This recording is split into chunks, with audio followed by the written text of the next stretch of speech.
Mobile health కార్యక్రమం అయిన కిల్కారి కార్యక్రమం ఇటీవల ఏ రాష్ట్రాల్లో ప్రారంభించబడింది? గుజరాత్ మరియు Maharashtra. World sustainable development summit ఇటీవల వార్తల్లో కనిపించింది. ఏ సంస్థ ఏటా నిర్వహించబడుతుంది? The energy and resource institute. ICC test ర్యాంకింగ్స్లో మొదటి స్థానంలో నిలిచిన తొలి భారత ఫాస్ట్ బౌలర్ ఎవరు? జస్ప్రీత్ బుమ్రా.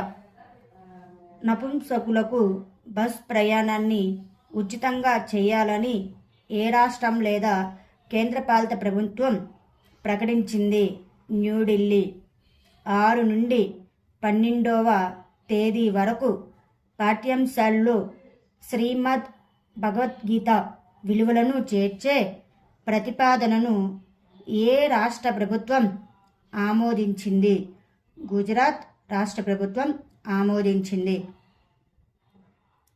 మాదక ద్రవ్యాల దుర్వినియోగానికి వ్యతిరేకంగా దామీ ప్రచారాన్ని ఏ రాష్ట్ర ముఖ్యమంత్రి ప్రారంభించారు? ఉత్తరాఖండ్. 5 రోజుల వరల్డ్ డిఫెన్స్ షో 2024 ఏ నగరంలో నిర్వహించబడింది? రియాద్ నగరంలో నిర్వహించబడింది.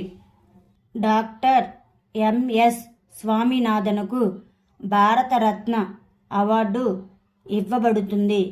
అతను ఏ రంగంలో ప్రసిద్ధి చెందిన వ్యక్తి? వ్యవసాయం రంగంలో ప్రసిద్ధి చెందిన వ్యక్తి. ప్రపంచ ప్రభుత్వ సదస్సు 2024 ఎక్కడ నిర్వహించబడుతుంది? Dubai. One nation one election committee chairman ఎవరు? రామ్నాథ్ కోవింద్. ఆరోగ్యం మరియు విద్య వంటి రంగాల్లో ఆర్టిఫిషియల్ ఇంటెలిజెన్స్ వినియోగం కోసం మహారాష్ట్ర ప్రభుత్వం ఎవరితో ఒప్పందం కుదుర్చుకుంది? గూగుల్తో. అధికారిక స్పాన్సర్గా చెన్నై సూపర్ కింగ్స్ ఎవరితో ఒప్పందం కుదుర్చుకుంది?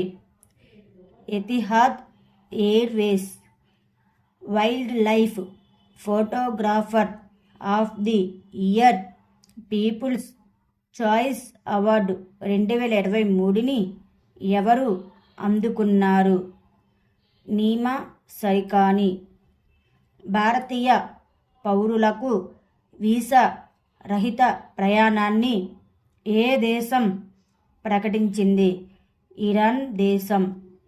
ఏ భారతీయ ప్రముఖుడికి United Arab Emirates golden visa మంజూరు చేయబడింది?